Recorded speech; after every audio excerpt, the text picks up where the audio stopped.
Kasi kung titingnan po natin, yung nangyayari sa bansa po natin, dito na lang sa bansa natin, huwag na tayong pumunta sa ibang bansa, sa buong mundo, huwag na tayong pumunta. Alam nyo namang napakagulo na. Sa atin pa lang, di ba, alam natin na napakagulo na. Yung pagtaas ng langis, yung impeachment ni VP Sara, yan, nagkakagulo ang gobyerno po natin dyan. Tapos yung kalagayan ng presidente natin. So, lahat siya nakakaapekto po sa atin. Huwag niyo sabihin na hindi kayo apektado do sa pagtaas ng krudo.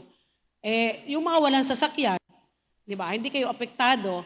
Pero kahit na yung mga jeepney driver, di ba? Yung mga ayaw na nilang maglabas kasi nga luging-lugi sila.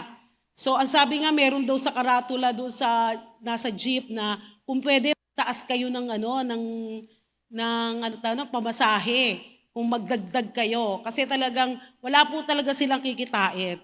So, maraming nagsasabi po na itong crisis ngayon, mas grabe pa kaysa nung pandemic. Nung pandemic, tumaas po ng 76 pesos yung gasolina. Pero alam nyo, wala namang epekto yon sa atin nung pagtaas ng gasolina nung pandemic. Kasi wala naman tayong pupuntahan nun. Kahit mataas ang gasolina, hindi ka naman pwedeng lumabas. Pero ngayon, kahit na meron kang pupuntahan, hindi ka na talaga lalabas dahil sa taas ng gasolina. Amen po ba? So, hindi ko alam, nasa 160 na ba ang gasolina? At gusto ko sabihin sa inyo na tataas pa po yan. Tataas pa po yan gasolina, tataas pa po ang bilihin. So, are you ready for a price hike? Kasi price hike ang tawag dyan, di ba? Tumataas lahat. So, ang price hike po, ito po yung the unusual. Kasi talaga namang grabe, unusual to, yung pagtaas ng krudo sa atin. Amen? Noong una, ang taas lang ng krudo natin, padalawa-dalawang piso, barya lang, centavos lang. Tapos ngayon, hindi eh. 50 pesos, 100. At tapos sabi nga, may nagpo-prophesy nga na magiging 200 pa ang krudo. So, ito yung price hike, yung unusual, abnormal, sudden, or large increase in the prices of daily fundamental commodities. So, siguro nakikita na rin natin yung pagtaas ng bigas. Kasi yan ang mga necessity, fundamental commodities po sa atin. Tapos, tataas na ang karne. At ang balita ko po, ang babayad na rin daw po sa ang hinihingi po nilang bayad sa jeep at saka sa tricycle ay per kilo. 4 kilo na. So ikikilo muna kayo, kung ilang kilo kayo, yun ang ibabayad nyo. So talagang ang bigat na, no? So ayoko na mag-jeep. Pagka 4 kilo na. Baka ako yung pinakamalaki ang babayaran no? So nung nagbabasa po ako nung nagbabrowse ako ng Facebook, lumabas po dun sa akin, may lumabas sa notification ko na ang LPG nasa 1,600 na. Di ba? Alam niyo yung 1,600, almost 3 days na sweldo ng isang ordinary na employee. Amen? Yung iba nga, below minimum pa. So, kung nung pandemic, hindi po tayo natuto, sigurado affected ka ngayon. Apektado po kayo ngayon. So, kaya meron tayong training dito sa church at ini-involve po namin ang mga people sa cell group. Kayong lahat, ini-involve po namin kayo na pumunta kayo ng cell group, mag-attend kayo ng cell group, mag-attend kayo ng mga trainings, kasi nire-ready po namin kayo. Nire-ready natin ang mga people ng dulos in times of this. Amen? Sa mga ganitong pagkakataon, dapat po preparado po tayo. Dapat naka-ready po tayo. Amen? Kasi kung hindi ka spiritually prepared and financially prepared, ay nako, sigurado ako, apektado ka ngayon. Bakit ko po nasabi? Kasi nung after pandemic, wala namang ginawa ang mga tao kung hindi mag-buy. Di ba? Walang ginawa kundi mag-buy. Order.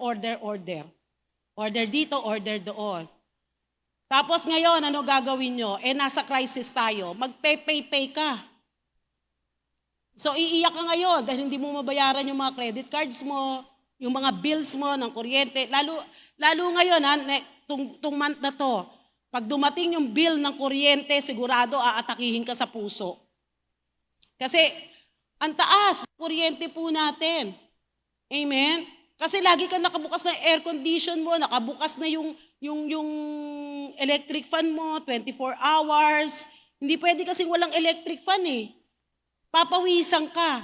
Ngayon nga lang naka-aircon tayo pero ang feeling ko parang pawis na pawis ka. Ang init-init, di ba? Pero naka-aircon na po to, hindi talaga kaya. Kaya kung kayo ay hindi spiritually prepared, isa ka na ngayon siguro sa nagagalit sa gobyerno po natin. Pero kung ikaw, nag-ready ka, preparado ka, di ba? Masasabi mo yung verse natin last Sunday. Maganda kasi yung verse na iniwanan sa atin ni Pastor nung last Sunday. Ang sabi sa Philippians 4:13, I can do all things. I can do all this through Him who gives me strength. So, alam natin na nung sinulat po ni Paul yung verse na ito, ay si Paul po ay nasa prison. Nasa kulungan po siya. At nasa midst of crisis. Nasa kalagitnaan po siya ng krisis ng kanyang buhay. Pero bakit naisulat ni Paul itong verse na ito? Because Paul was prepared spiritually. So, spiritually prepared si Paul. Kaya niya nasasabi to. Kaya tayo, kung hindi tayo prepared spiritually, hindi mo masasabi itong verse na ito. Ang hirap, di ba, sabi nga ni Pastor, nung in-interpret niya to, hindi lahat nagsasabi ng verse na ito, hindi mo dapat lagi itong kino-quote. Kasi ano ba pinagdaanan mo? Bakit kailangan mong i-quote itong verse na to? Amen? Ang daming pwedeng mangyari sa buhay natin. Alam niyo, itong panahon na to, ito na siguro yung pinaka-discouraging moment sa ating lahat. Nakaka-discourage po talaga. At hindi natin alam kung kailan matatapos tong crisis na to sa bansa po natin. Alam niyo, buong mundo naman talaga to eh. Kaya lang hindi naman natin kailangan mag-ayos ng buong mundo. Tayo lang dito dapat ayusin natin to. Kasi alam niyo, pareho rin naman tumaas din naman nung nandun po kami sa Spain, ang taas po ng gasolina sa kanila. At umaabot na rin po ng nasa 80 o 90 plus euro. Euro po yun Hindi ko alam kung yung parang total pagka nagano sila, masyadong malaki yon. Hindi yung isang gano'n, hindi yung, paano ko ba sasabihin to? Mga nasa 10 euro, ganyan. Ewan ko ba, yung gano'n. Hina ako sa mate. So, i-research nyo na lang. So, kaya lang, bakit parang mas apektado tayo kaysa sa kanila? Diba? Kasi sa kanila malaki ang sweldo. Tayo maliit ang sweldo natin. Alam nyo ba na ang minimum wage dito ay ilang minutes lang nila doon sa Europe? Kasi ang laki ng sweldo doon, pumapatak ang sweldo doon, nasa 30 euro. Pumapatak na sa 30 euro, isang oras. Amen? Tayo, magkano ang minimum salary dito? 600. Mapalad ka kung sumisweldo ka ng 1,000 a day. Pero yung iba dyan, above minimum lang. Di ba? Yung 1,000 a day nga, above minimum lang yun eh. At yung 1,000 mo, pag ginastos mo sa loob ng isang araw, kulang yon. Di ba? Sinasabi, saan makakarating? Dati 20. Di ba? Saan makakarating yung 20? O ngayon, ang tanong sa mga nanay, saan makakarating ang 1,000? Magkano na ang 1 kilong baboy? So, kaya ko to sinasabi sa inyo kasi hindi po natin alam kung hanggang kailan itong crisis na to sa bansa po natin. Hindi natin alam kung kailan matatapos to. Kaya lang, ano ang preparation na ginawa ninyo nung time na okay pa ang lahat? After ng pandemic, naging okay naman ang lahat eh. Kaya lang, ano yung ginawa mo? Diba? Na preparation. Mamaya wala kang ginawa eh. Nag-order-order ka pa rin. Nag-Shopee ka pa rin, araw-araw merong kumakatok sa pintuan nyo. Di ba? Na Shopee o Lazada. Ang sabi ng Bible sa Philippians chapter 4 verse 4, ang sabi po rito, rejoice in the Lord. I will say it again, rejoice. Nung sinulat po ni Paul to, nandun pa rin siya sa prison. Nakagapos ang kanyang kamay at saka ang kanyang paa. May bantay siya. Hindi niya pwedeng gawin yung gusto niyang gawin. Pero bakit niya nagawa na sumulat ng ganitong verse? At bakit siya pa mismo ang nasa prison, siya pa yung nag-encourage sa atin ngayon? Di ba? Nung time nung nandun siya sa prison, bakit ngayon? Yung sinulat niya, yung letter niya, bakit nakaka-encourage ngayon sa atin? Hello, mga tatay, na minimum wages lang. Yung mga tinatanggap ninyo, meron kayong isang asawa, o yung iba, dalawa pa nga asawa, minimum, tindi, no? 2 asawa, pero minimum wage lang. Tapos meron kang 3 anak. Yung mga nanay na umaasa lang sa binibigay ng asawa, di ba? Para bang pag hinawakan mo yung pera, wala na. Amen? So yung mga anak na noon nagrereklamo kayo sa maliit na baon, di lalo ngayon. Yung time na to, lalo kayong magrereklamo. Kaya lang, ang sabi po sa Philippians chapter 4, ine-encourage po tayo to find joy in God's presence and faithfulness rather than relying on current situation. Totoo po, ngayon ang sitwasyon po natin, mabigat para po sa atin. Hindi lang sa mga walang pera, lahat yan. Kasi apektado po kahit ang business. So, alam nyo, gusto kong lang sabihin sa inyo na ang encouragement po sa atin ng Philippians 4 ay ang ma-highlight po sa atin ngayon, ay yung faith natin sa Panginoon. Hindi yung struggles po natin. Huwag ma-highlight yung struggles. Huwag ma-highlight yung taas ng krudo. Huwag ma-highlight yung taas ng bilihin. Nung nasa Spain nga po kami, no, biro natutulog kami, biglang tumawag si JP. Alam nyo naman si JP, grabe yan pag tumawag. Biglang pagsagot namin ng telepono, hello, daddy. Ganun niya magsalita. At kung magte-text siya, caps lock lahat. Kala mo may mga nangyari talagang hindi ayos. Kaya niya, daddy, wag na kayo umuwi ng Pilipinas. Bakit? Ano nangyari? Kala namin binomba na ang Pilipinas eh. Diba? Ganun siya sa telepono yun. Tapos sabi niya, grabe ang krudo. Sabi niya ganon. Ang taas. Kaya nga daw po kapag gusto niyong pumunta sa pinakamahal na lugar, pumunta kayo sa gasolinahan. Sabi ni Pastor, alam mo JP, kahit mag 200 pa yan, kahit mag 1,000 yan, meron tayong Diyos na pwedeng mag-provide sa atin. Amen? Kaya lang sabi ko kay JP, huwag kang alis ng alis ha. Kaya layas ka ng layas, kaya pakurudo ka ng pakurudo. So ngayon, gusto kong sabihin sa ating lahat na ang laban po natin ngayon ang laban po natin ay palakasan po ng pananampalataya. Ang sabi po ng Romans chapter 10 verse 17, so then faith comes by hearing and hearing by the word of God.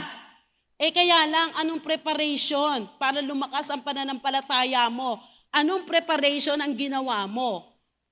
In-honor mo ba yung salita ng Diyos kapag may nagsasalita rito sa harapan? At kapag sa cell group, how you honor the word of God? Paano mo i-honor ang salita ng Diyos? Baka mamaya baliwala lang sa iyo ang salita ng Diyos. Kaya nga dapat natuto tayo nung pandemic.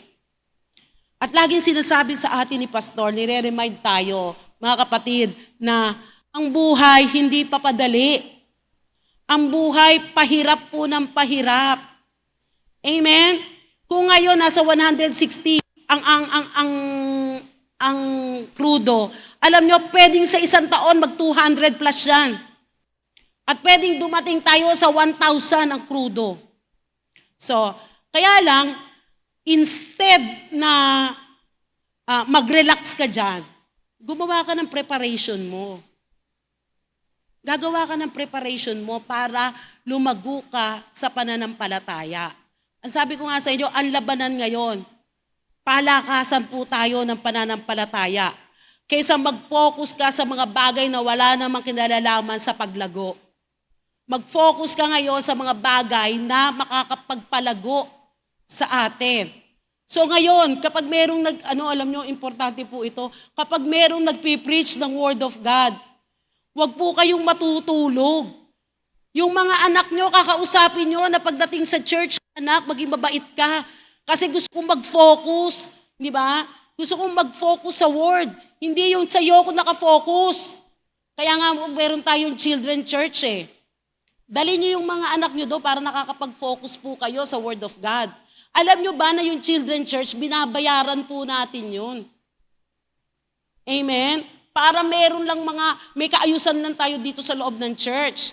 Pine-prepare po natin yung mga bata para hindi sila matulad sa mga nanay na walang pananampalataya, sa mga tatay na nakafocus lang sa mga problema ng buhay po natin. So dapat hindi na po tayo nakafocus sa hirap, di ba? Sa pagod. Kasi alam natin na merong Diyos, di ba, na God is with me. Amen? At ang sabi pa ng Bible, He will never leave me nor forsake me. Kaya sabi ko, nung nandun po ako sa Spain, tama si JP, wag mo muna kaya akong umuwi. Tapos nag-apply ako nung yung meron kasi kaming kakilala doon, kumain kami sa isang restaurant.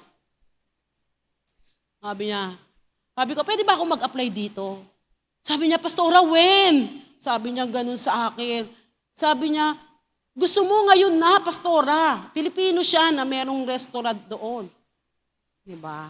Sabi niya, kailangan talaga namin ng mga empleyado ngayon. Tanggap agad ako. Imagine mo yan ha. Tapos nung kinukompute ko, magkano kaya ang sweldo ko nung mauuwi ko pera? Kasi libre pagkain, libre daw bahay. Diba? Tapos kinumpute ko, 6 months. Pwede ako mag-stay ng ng Spain ng 6 months. Sabi ko, milyon din ang maiuuwi ko rito. Diba? Kaya lang, hindi naman ito yung kalooban ng Lord. Kasi 6 months lang po yung trabaho doon sa lugar ng Ibiza. Kaya lang, patayan daw ang trabaho. Pero kikita ka naman ng malaki. Dito nga, namamatay yung katawan mo sa trabaho, tapos magkano lang kita mo, di ba? Pagdating ng sweldo, utang-utang ka pa. Sabi ko, doon ang laki ng sweldo. So, alam nyo kaya dapat noon pa, ginalingan na po natin. Noon pa, binaitan na po natin. Amen? Kasi yun po yung preparation na gagawin po talaga natin ngayon. So, how not to rely on our current situation? Paano po tayo hindi aasa sa ating kasalukuyang sitwasyon? Number 1, we need to ask God at His Word. So, mga kapatid, gusto kong sabihin sa inyo ang Word of God, ang solusyon ng mga problema po natin ngayon. Ang salita po ng Diyos, ang solusyon sa mga nangyayari po sa atin. Good or bad, we need the Word of God. Yan ang preparation na dapat nating ginagawa. Kaya dapat tayo, in times of this, dapat prepared tayo spiritually At kapag prepared ka spiritually, imposibleng hindi ka magkakaroon ng preparation financially. Lahat yan magkakasunod. Emotionally, di ba? Kaya ang dami ngayon nade-depress, nai-stress. Bakit na-highlight yung word na stress, depression, anxiety? Hindi na-highlight yung word of God. Amen? Kaya ang daming lumalapit sa amin, Pastora, pag-pray mo po, meron po siyang anxiety, meron po siyang depression. Kaya alam, minsan sasabihin ko, paano ba pinagpe-pray yung mga depressed? Paano ba pinagpe-pray yung mga stress, may anxiety?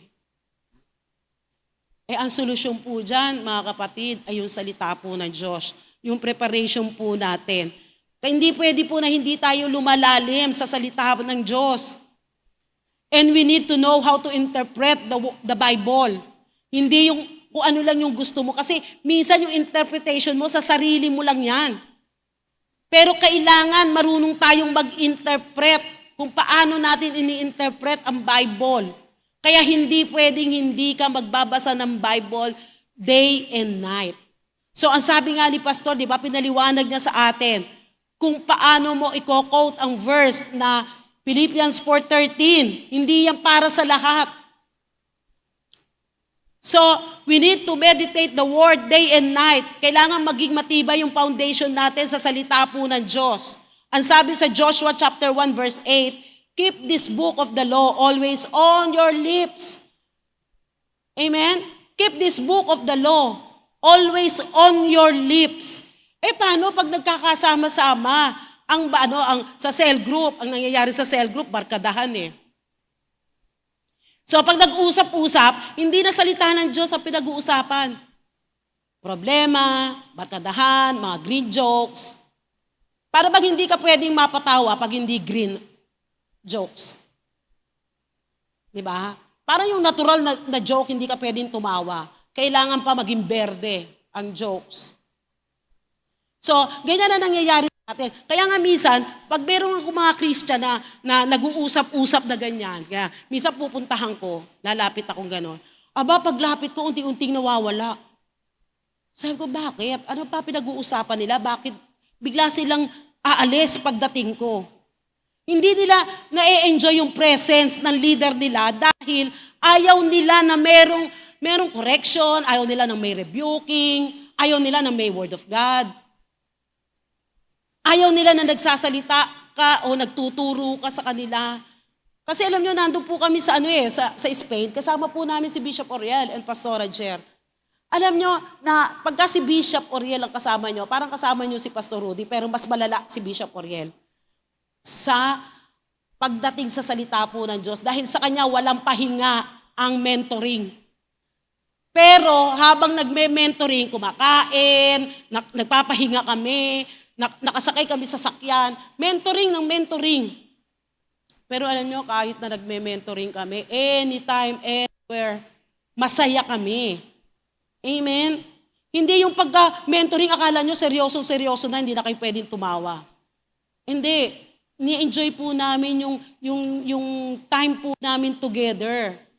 Kasi dati nagkakasama po kami nila ng mga leader po natin, pero pag nag-overnight kami, iba-iba kami, isang hotel kami, pero iba-iba kaming room. Pero ngayon magkasama kami sa isang bahay. At in-enjoy po namin yung presence namin, yung kwentuhan namin, yung kainan namin, yung tawanan namin. Grabe, walang patid na tawa, walang patid na kainan. Imagine mo sa Spain, 6 times a day kami kumakain. Meron pa kaming tinatanggihan doon, ha? Basta kami hanggang 6 lang. Amen? Ganon namin in-enjoy ang bawat isa sa amin. Ang sabi po rito, keep this book of the law always on your lips. Meditate on it day and night so that you may be careful to do everything written in it.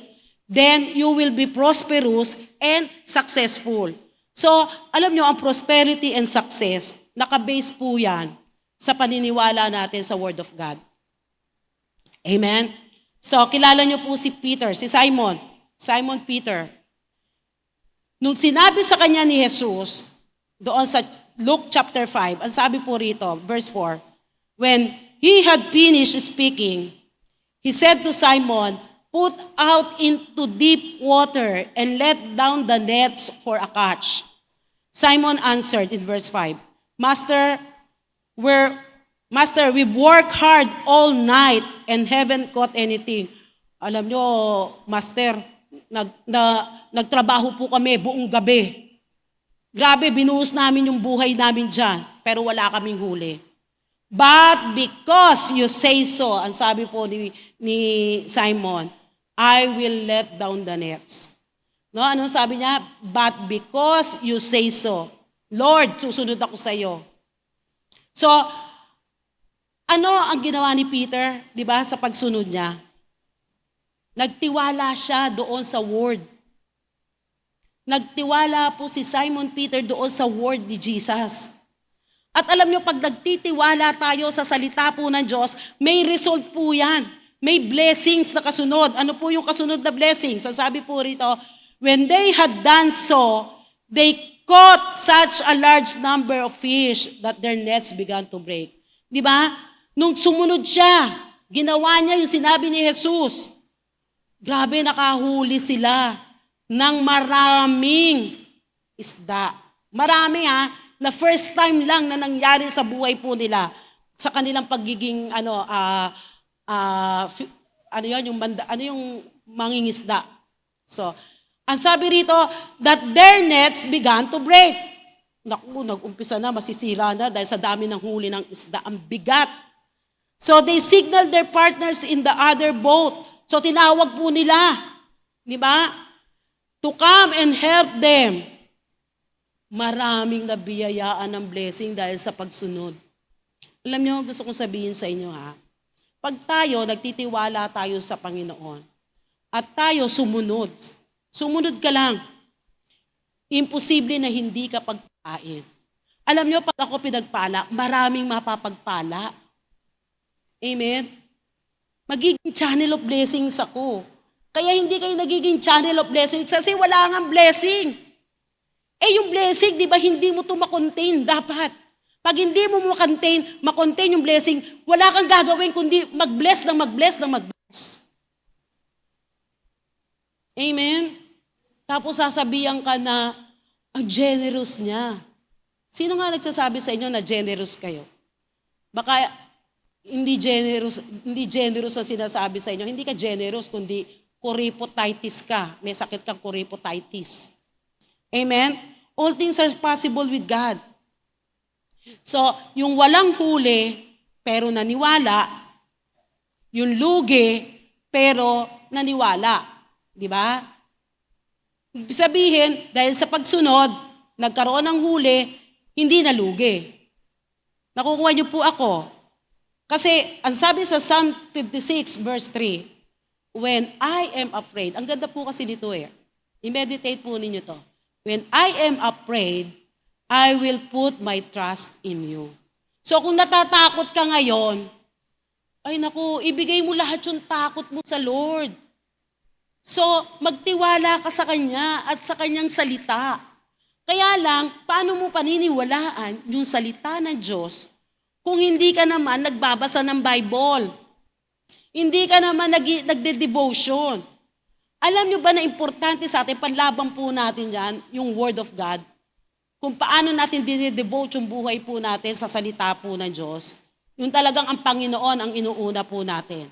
Amen? So number 2, focus on God rather than the circumstances. So kanino ka raw magpo-focus? Mag-focus ka sa Diyos. Hindi sa kung ano man yung mga problema mo, kung ano man yung mga issues sa buhay mo. Kasi to focus on God means to put God first in our life. Intentionally, isi-shift mo yung attention mo, di ba, from worldly distractions to divine truth. Kasi ito nga yung nakaka-distract na po talaga kung ano yung nangyayari sa atin.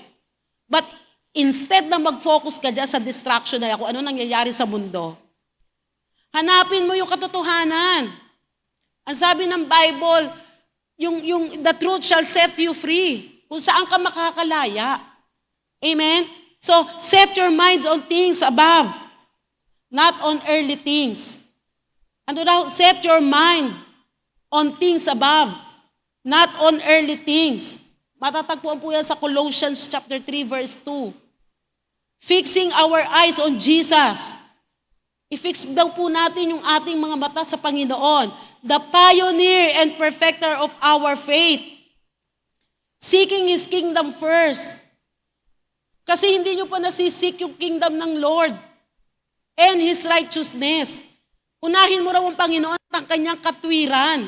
So hindi pwedeng ma-relax ka lang dyan at wala kang gagawin. Ang preparation po natin ay mayroong kang gagawin. Hindi lang basta magbabasa ka ng salita ng Diyos, magtiwala ka sa salita ng Diyos. Kaya meron po tayong mga cell groups. Siguro naman sa cell group nakikita nyo yung katayuan ng mga tao. Tapos ikaw, gusto mo ganun din ang katayuan mo. Hindi ba sumagi sa isip ninyo na gusto ko rin magturo ako sa isa. Darating ang time magtuturo ako. Sinabihan ka na ng leader mo, mag-open ka na.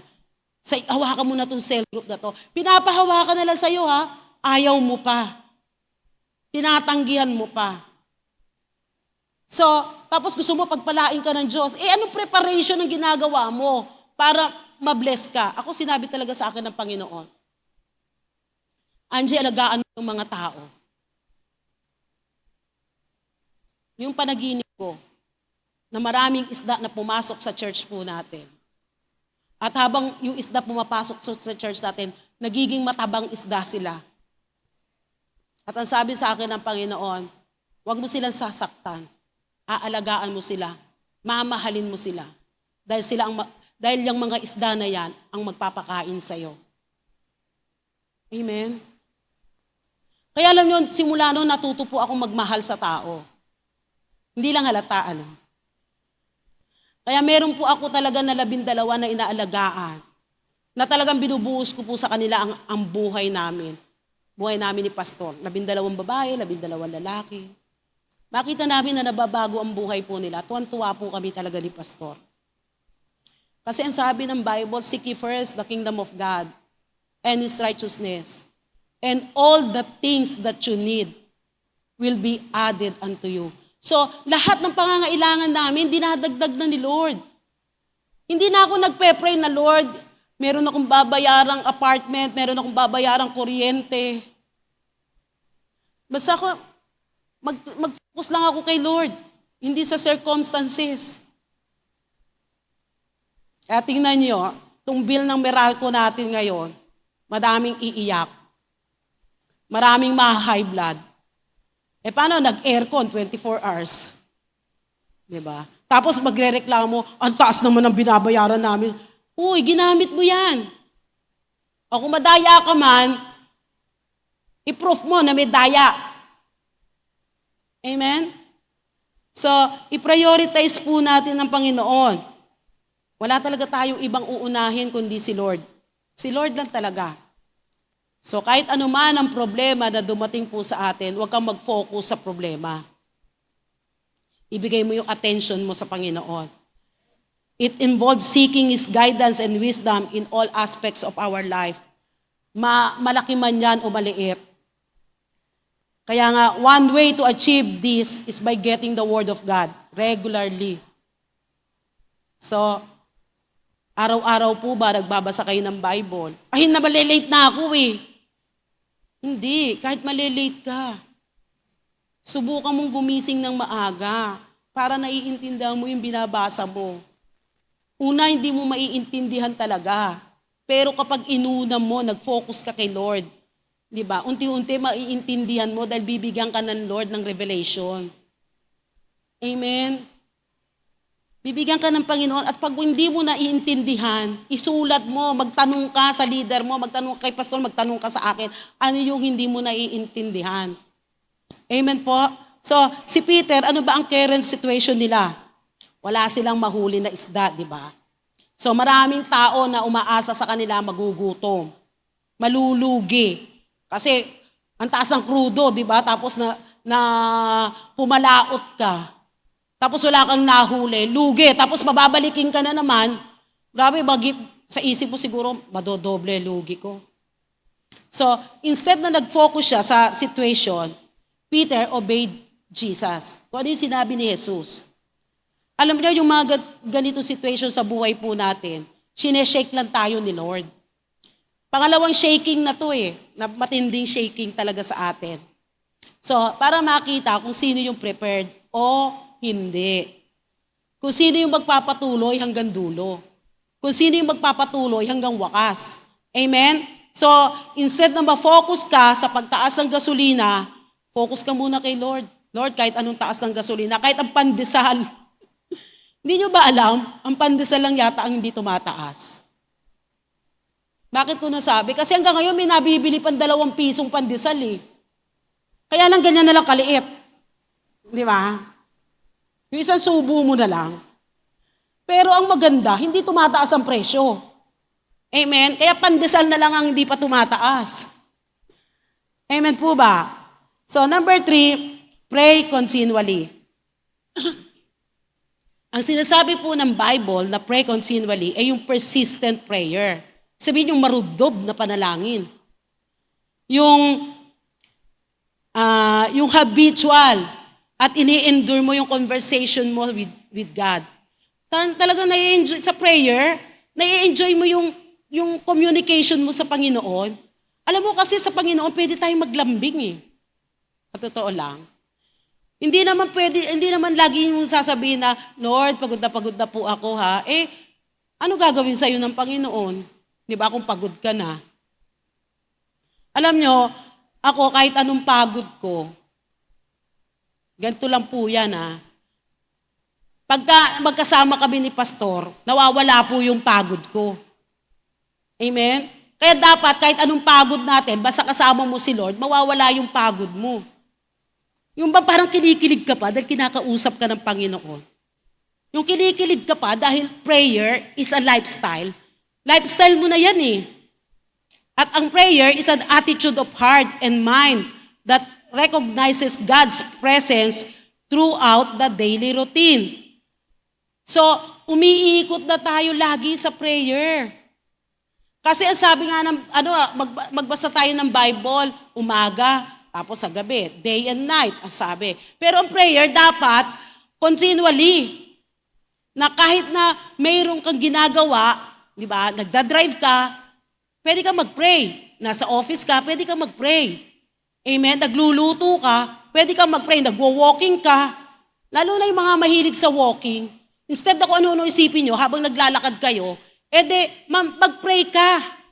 Napapag-pray mo pa yung buong community. Amen? So, kailangan meron tayong spiritual discipline. Doon sa 1 Thessalonians chapter 5, 16 to 18, tatlo po yung tinuro sa atin ni Paul. Tatlo yung tinuturo po sa atin ni Paul.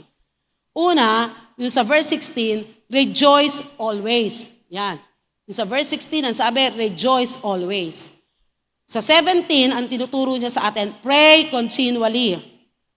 And in verse 18, tinuruan niya tayo na give thanks in all circumstances. So, praying continually is a life na connected sa Panginoon. Life connected to God.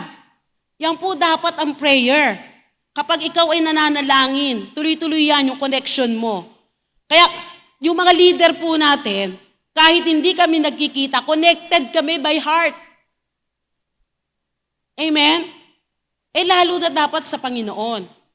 Dapat hindi nawawala yung connection natin. Hindi tayo nadi-disconnect dapat sa Panginoon. Kasi ito na po yung posture ng heart po natin. Dapat hindi ka pumapayag na nadi-disconnect ka from God. So, parang ganito lang po yan. Yung i-take po natin na parang Wi-Fi signal lang po. Di ba? Sa bahay meron kayong Wi-Fi. Laging may signal yan eh. Kasi naiinis ka pag walang signal. Minsan nga wala nang signal eh. Tapos sasabihin mo, Facebook mo pa, Converge, di ba? PLDT, ano nangyayari sa'yo? Ayaw mo na nadi-disconnect ka sa Wi-Fi. Di ba? Ayaw natin yun na nadi-disconnect tayo sa Wi-Fi. No, na kahit na wala ka doon sa app, di ba? Kahit wala ka sa app, kahit natutulog ka lang, ang gusto mo, connected ka. Hindi mo tinatanggal, hindi ka na nagla-log out. Sino pa rito yung nagla-log out pag nasa bahay? Di ba gusto mo, you're always connected doon sa Wi-Fi? O ako lang ba yung nagdi-disconnect ng Wi-Fi? Hindi, kaya nga minsan sinasabi nila, Pastora, hindi ka pa natutulog, anong oras na? Mababasa ko yun kasi nakakonect ako sa Wi-Fi kahit na natutulog ako eh. Hindi ko inaalis yung ano ko. Alam nyo, dapat ganun tayo sa Panginoon. Prayer isn't about talking non-stop. It's about never losing connection. Kaya lang lagi tayong nakakonect. Amen? Kung paano ayaw mo na nadi-disconnect ka sa Wi-Fi mo, dapat mas lalong ayaw mo na nadi-disconnect ka sa Panginoon. Kaya sabi ko nga sa inyo kanina, pwede kang mag-pray kahit nagda-drive ka. Lalo na pag nag-iisa ka lang. Tapos pwede ka rin habang nagwo-walking, nagja-jogging, nag-i-spa. Pwede kang mag-pray. Amen? You can talk to God kahit na bulungan mo lang ang Panginoon. Kahit yung bumubulong-bulong ka lang. Pwede mo siyang kausapin kahit sa isip mo lang. Pwede mo siyang kausapin kahit na umiiyak-iyak ka. Amen? Kung naiiyak ka na sa ganitong situation, pwede mo siyang kausapin. Hindi po ako umiiyak, napapawisan lang po ako. You can pray kahit naglo-laundry ka. Kahit nagtitiklop ka ng damit. Pwede kang manalangin. Amen? Si Jesus po, nanalangin siya. Madaling araw. Hindi pa sumisikat ang araw, nananalangin na po siya. He prayed deeply. Napakalalim po ng prayer ng Panginoon. Ang sabi po sa Mark chapter 1 verse 35, ang sabi po rito, very early in the morning, while it was still dark, madilim pa, Jesus got up, left the house, and went off to a solitary place where he prayed. Diba? Kaya nga po sa prayer po natin ng 5 o'clock, minsan tulog pa, ginanon lang. Oh. Nag-time in lang. Pero ang totoo, hindi engage. Kaya sabi ko nga kay Pastor, alam mo, lahat ng mga hindi nakakamera, hindi yan engage sa prayer. Lahat siya may ginagawa. Pero alam mo, ang mga engage sa prayer, di ba? Yung iiwan yung ginagawa para lang manalangin. Eh hindi, Pastora, papasok po ako eh. Kaya ako nagbibihis. Biro mo, nag-pray ka pa? Prayer ba yun? Nagbihis ka? Hindi, nag-ayos ka. Eh bakit hindi ka mag-ayos ng alas 4? Para pagdating ng 5 o'clock, hindi ka na naliligo, hindi ka na nagbibihis, hindi ka na nagme-makeup. Pwede kang mag-camera. Kaya nga dumating doon sa point na madalas ito nangyayari. Wala nang nagpe-pray. Minsan sasabihin pa, pwede, si pastor, ganyan yan eh. Hoy, manalangin kayo, may oras pa. Diba? Ganun lagi sinasabi ni pastor, Hoy, pwede pang mag-pray, may oras pa. Sayang ang oras. Walang nagpe-pray kasi nasa kusina. Nung narinig si pastor, tumakbo. Sige po, magpe-pray. Diba? Hindi tayo engaged. Hindi ka connected. Kilala niyo po si Daniel? Sa English kasi, di ba Daniel? Alam niyo, si Daniel ng Bible, he prayed 3 times a day. At kahit na illegal nung time na yon ang prayer, kasi nag-order nung time na yon na wala nang pwedeng manalangin, walang pwedeng manalangin sa Diyos, kundi mananalangin nila doon sa hari. Pero, alam niyo ba kung ano ginawa ni Daniel? Eto ha. Kasi ang sabi doon, kapag ka nag-worship ka sa Lord, sa Diyos, papatayin ka. Yun ang order. So ang sabi po sa Daniel chapter 6 verse 10, now when Daniel learned that the decree had been published, he went home to his upstairs room, where the windows opened toward Jerusalem.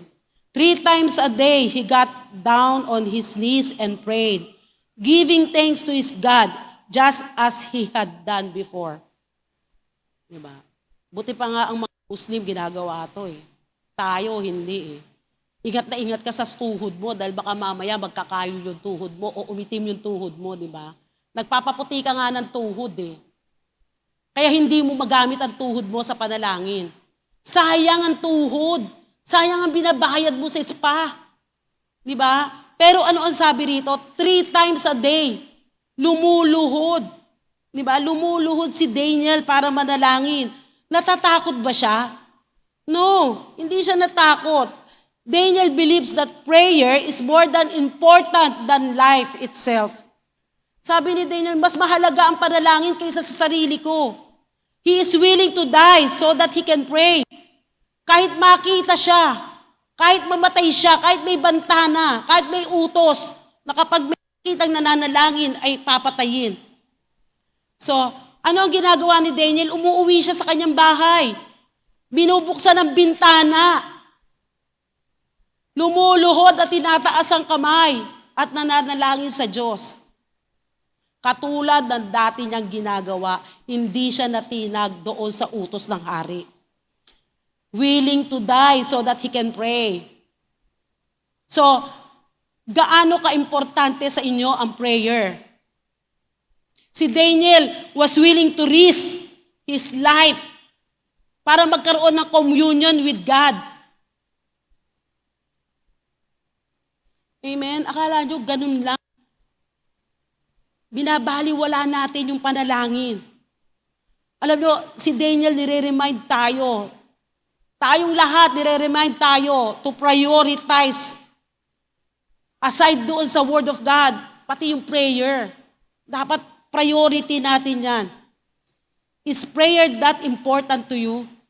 Gaano ka-importante sa inyo yung panalangin? Kay Daniel, hindi lang to activity. Kasi sa atin, activity lang yung prayer eh. Oh, mag-pray kayo ha, bukas. Pag hindi kayo naka-assign, hindi magpe-pray. Eh yung nga naka-assign, nakakalimutan pa manalangin eh. Ay, nakalimutan ko, nakatulog ako. Dapat hindi na nga tayo ginigising ng alarm clock natin eh. Kung habitual na natin yung prayer sa morning, hindi ka na dapat ginigising ng alarm clock. Dapat nauuna ka pa sa alarm. Ang problema, marami. 3 alarm na raw ang ginamit nila. Binuksan nila 3 alarm pero hindi pa nagising. Antindi, no? Di ba? Kasi hindi ganun ka-importante ang prayer. Ang prayer ay intimacy with God. Intercession before God. Kasi hindi naman sinasabi rito na pray continually. Hindi po ibig sabihin niya na yung madalas yung minuminuto magpe-pray ka. Hindi po yun ang ibig sabihin. Ang ibig sabihin po, don't give up on prayer. Amen? Huwag po natin ipagpalit yung tulog natin dahil sa prayer. Diba? Ayaw mo mag-pray, matutulog ka. Eh, naka-schedule nga eh. Ay, hindi, kailangan Monday, magpe-pray ako. Lalo na kasi yung mga worker dito, yung mga leader, yung mga primary, 3 times a week, pinagpe-pray po ni Pastor yan. Kaya lang, naka-schedule na siya. Monday, magpe-pray ako. Monday, Wednesday, and Friday. MWF, hindi nagising ng Monday.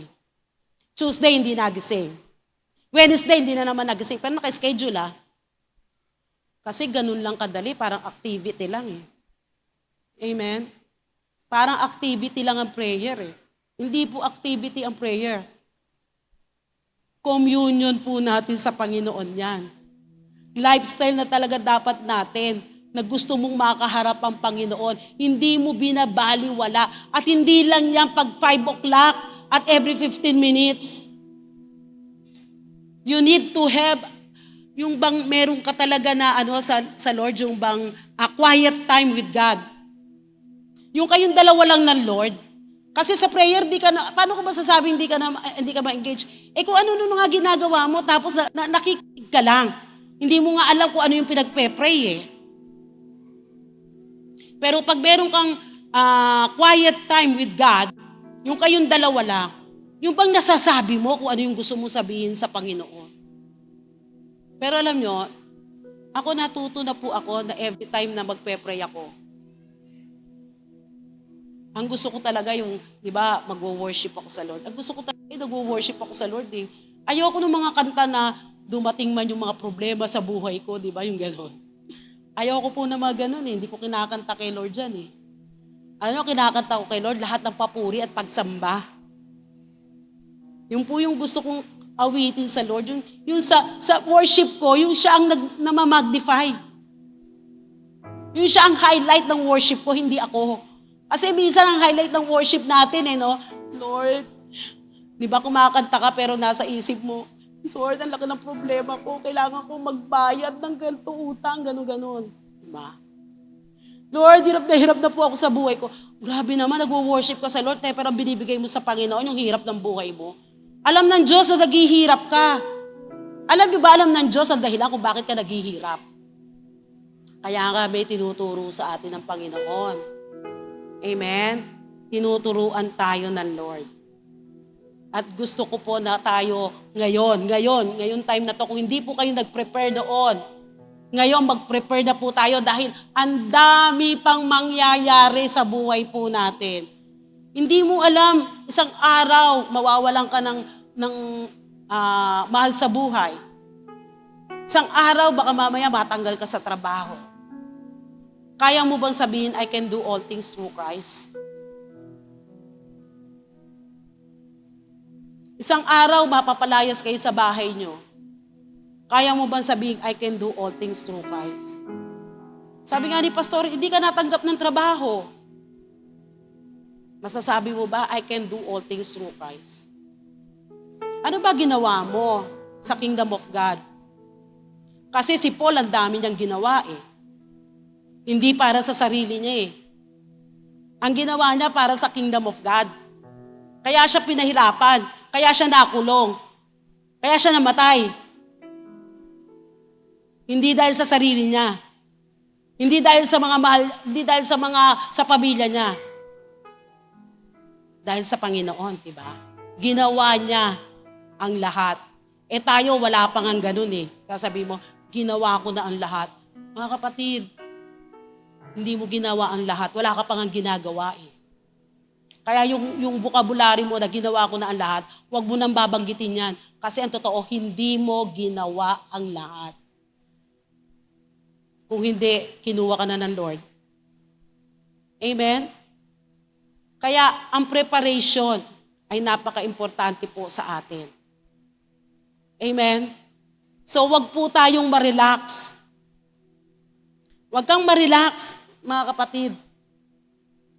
At itong laban po ngayon, itong battle po sa buhay po natin, dapat lagi na tayong nananalangin, marubdob na panalangin na. Kasi totoo yung sinabi ni Pastor, ang buhay pahirap ng pahirap. Pero pag tayo nagsiserve sa Lord, wala pong imposible sa Panginoon. Amen? Pwede po tayong tumayo.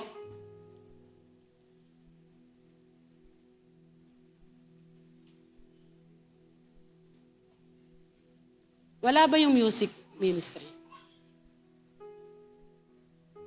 Ano bang preparation ang ginagawa niyo?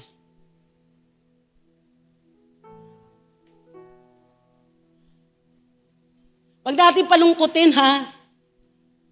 Dapat masaya tayo dahil may tinuturo sa atin ang Panginoon. Amen? Dapat masaya ka dahil may tinuturo sa iyo ang Lord. And now it's time for us na tayo ay mag-focus.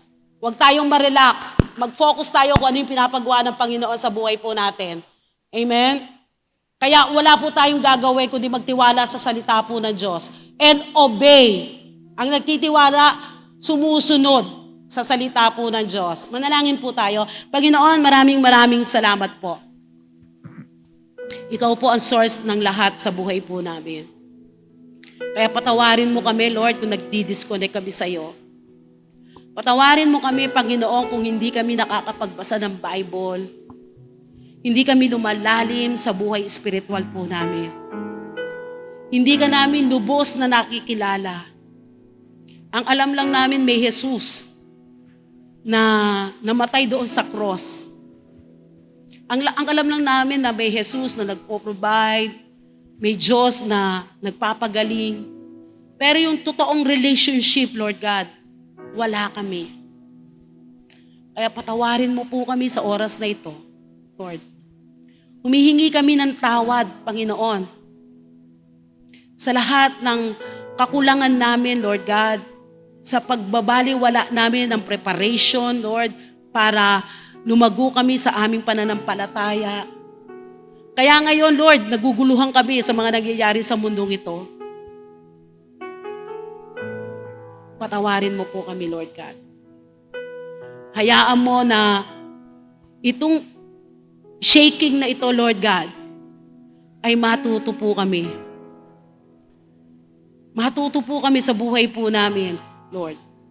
At unahin ka namin, i-focus namin yung aming isip, yung aming mata, i-focus namin sa iyo, Lord God. Huwag kaming ma-relax. Huwag kaming umayon sa takbo ng mundong ito, Lord. Kundi hanapin namin yung divine truth. Salamat, Lord God, dahil uumpisahan po namin na magbasa, magtiwala sa iyo, Lord God, at manalangin. At tulad ng panalangin ni Daniel, Lord God, hindi siya natakot. At tulad ng iyong anak na si Jesus, Lord. Salamat po, Lord, sa provision mo sa bawat isa sa amin, sa bawat pamilya, Lord God, na kahit anong taas ng bilihin, Panginoon, hindi kami matitinag, na kahit maliit lang ang sweldo, Lord God, hindi mo kami pababayaan, Panginoon. May mga pamamaraan ka. Kapag kami ay nagsisik sa iyo, may mga pamamaraan ka, Panginoon, para ma-prosper kami. Dahil ang prosperity at ang success ay nag-uumpisay po yan sa iyong salita. Manggagaling po yan sa iyong salita. Once we obey, once we trust the Word of God, we will be prosperous and successful. And Lord, salamat sa tanghaling ito. Salamat sa blessings mo sa bawat isa na naririto ngayon. Lord, we honor you, we praise you. In Jesus' name. Pero pwede po bang yung mga may sakit at yung mga naguguluhan, pwede po kayong lumapit dito sa harapan at pwede po namin kayo ipanalangin. Nung isang linggo po, talagang pag uwi ko ng bahay, nagdudugo yung puso ko. Umiiyak po talaga ako kay Lord. Alam niyo kung bakit? May 3 pong lumapit sa amin at nagpa-pray. Cancer ang kanilang mga sakit. Yung isa, 11 years old lang, pero may cancer siya sa buto. Grabe yung kanyang likod, umaangat na gano'n. Tapos merong cancer sa liver, merong cancer sa ovary. Kaya alam nyo, this time, hindi na po talaga tayo dapat na nare-relax kasi ang daming nangangailangan. Ang dami nating pwedeng ipa-introduce kung sino ang Panginoong Yesus.